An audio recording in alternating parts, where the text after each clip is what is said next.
अस्सलाम वालेकुम। आज हम आपको जो स्टोरी सुनाने जा रहे हैं वो एक जिनज़ादी माँ की स्टोरी है। जी हाँ जनाब, इसमें हम आपको सुनाएंगे कि किस तरह इश्क की मोहब्बत से शुरू होके तो किस तरह माँ के इश्क पे ये स्टोरी ख़त्म होती है। अशरफ बहुत खुश था क्योंकि 3 सालों के बाद आखिरकार इसकी शादी वहीं पर हो गई थी जहाँ पर वो चाहता था। वो ज़ुलेखा से बहुत मोहब्बत करता था। फिर आहिस्ता आहिस्ता उनको वक्त गुजरता गया और खुशखबरी मिली कि ज़ुलेखा माँ बनने वाली है। फिर ज़ुलेखा ने एक बेटी को जन्म दिया, लेकिन वो ये तकलीफ़ बर्दाश्त नहीं कर सकी और बेटी की पैदाइश पे ज़ुलेखा फौत हो गई। अशरफ इस सदमे को बर्दाश्त नहीं कर पाया, वो पागलों की तरह हो गया। वो कहता था कि मेरी बेटी मनहूस है, वो पैदा हुई है तो मेरी बीवी इस दुनिया से चली गई। लिहाजा वो अपनी बेटी को उठाकर गली में फेंक देता है। वो कहता है कि मेरी बेटी नहीं है, ये मनहूस है। लेकिन कोई अनदेखी ताकत उसकी बेटी के पास आ जाती है जो कि उसे गाड़ियों से बचाती है।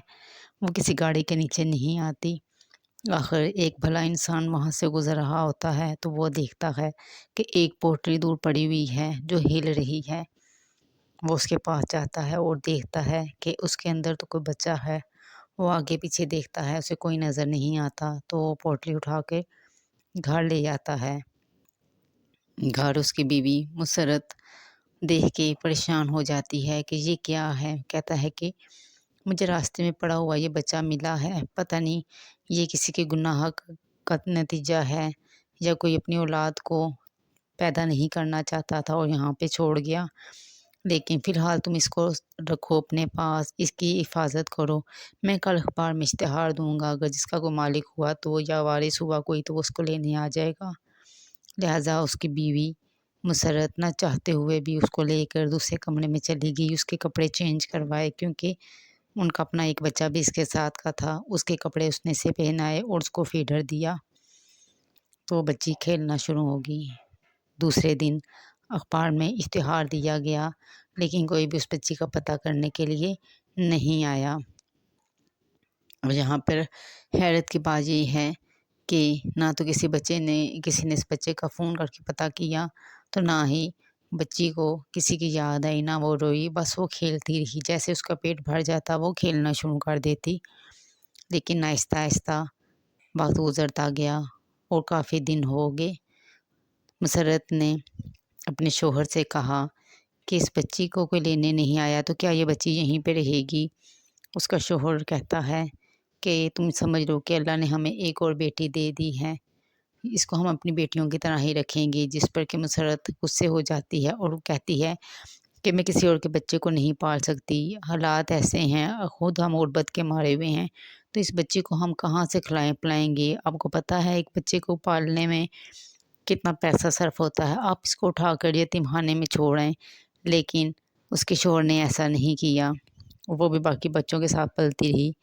लेकिन मुसर्रत ने काफ़ी दफ़ा ये चीज़ नोट की कि वो बच्ची को संभालती नहीं थी, उसका ख़्याल नहीं रखती थी, लेकिन इसके बावजूद बच्ची ने कभी तंग नहीं किया। ऐसे लगता था जैसे बच्ची जैसे ही रोती है कोई उसका पेट भर देता है, कोई उसको खिलाता है, कोई उसको संभाल रहा है, कोई अनदेखी ताकत उसके साथ है। फिर मुसर्रत अपना वहम समझकर ये ख़्याल झटक देती। काफ़ी टाइम गुज़रता गया, मुसर्रत उसको अपने पास भी नहीं सुलाती थी। उसको उसका शौहर अपने पास लाता था। उसने भी काफ़ी दफ़ा नोट किया है कि यूँ ही ये बच्ची रात को रोती है तो ऐसा लगता है जैसे उसको किसी ने फ़ीडर दे दिया हो और कोई उसके साथ उसके ऊपर झुक कर उससे लाड कर रहा हो, क्योंकि बच्ची ऊँचा-ऊँचा हँसती थी, अटकलियाँ करती थी।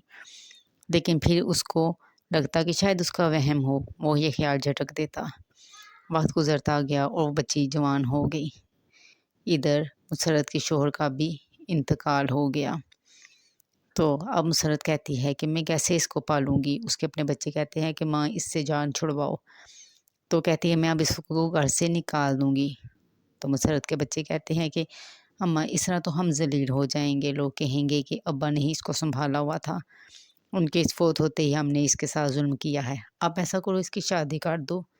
मुसर्रत कहती है कि इतनी जल्दी अच्छा रिश्ता कहाँ से मिलेगा। उसके बच्चे कहते हैं हमें क्या लगी अच्छे रिश्ते से, किसी भी अरे गैरे से इसकी शादी कर दो। लिहाजा कुछ दिनों के बाद एक रिश्ता आता है। मुसरत हाँ कर देती है और अलीशा, उस बच्ची का नाम अलीशा रखा जाता है और अलीशा को कोई बताता भी नहीं है। शादी से 2 दिन पहले उसको बताया जाता है कि तुम्हारी शादी है। लिहाजा वो शादी करके दूसरे घर चली जाती हैं। लेकिन वहाँ जाकर से पता चलता है कि उसका शौहर राहत एक चरसी इंसान है, जो कि इसके साथ बहुत बुरा रवैया रखता था। उसके साथ लड़ता झगड़ता था और कमाई भी नहीं थी। लेकिन अलीशा ने इसको भी अपनी किस्मत समझकर कबूल कर लिया। अलीशा ने एक चीज़ नोट की कि जब भी उसके साथ कोई बुरा करता है तो उसके साथ भी बहुत बुरा होता है। जब जब उसकी माँ ने यानी मुसर्रत ने उसको मारा या बिला वजह ज़लील किया तो उसके साथ भी बहुत बुरा होता था। और अब भी उसका शौहर जब बिला वजह इसको मारता था तो उसको भी अल्लाह की तरफ से कोई मुसीबत आ जाती थी। वक्त गुज़रता गया और बिलाखिर एक दिन मुसर्रत की तबीयत अलीशा की तबीयत ख़राब हुई। अलीशा हॉस्पिटल गई, अपना मेडिकल चेकअप करवाया तो उसे पता चला कि वो भी माँ बनने वाली है। अब वो जब घर आई उसने अपने शौहर को ये बताई बात। उसका शौहर कहता है कि मैं कहाँ से तुम्हारे ये खर्चे पूरे करूँगा। लेकिन अलीशा सिलाई कढ़ाई का काम जानती थी। उसने कहा मैं अपने खर्चे खुद पूरे कर लूँगी, लेकिन मैं तुम्हारा खर्चा नहीं उठाऊँगी। लिहाजा वो सिलाई का काम करके अपना खर्चा और अपने बच्चे के लिए कुछ बचत करके रखना शुरू हो गई। वक्त गुजरता गया और उसने एक बेटे को जन्म दिया। कुछ अरसे बाद वो बेटे के लिए बहुत ख्वाब सजाए बैठी थी। कुछ अरसे बाद वो बाज़ार गई हुई थी कि वापसी पर उसे एक टिकट पड़ा मिला। लॉटरी का टिकट जब उसने उठाया तो 5 लाख का इनाम था। उसने कहा ये पता नहीं किसका गिर गया है। उसने भी हाथ में पकड़ा हुआ था तो सामने से एक औरत आती दिखाई दी। उसने उस औरत ने कहा कि ये मेरा टिकट है, गिर गया था, लेकिन मैं चाहूँगी कि ये टिकट तुम अपने पास रखो।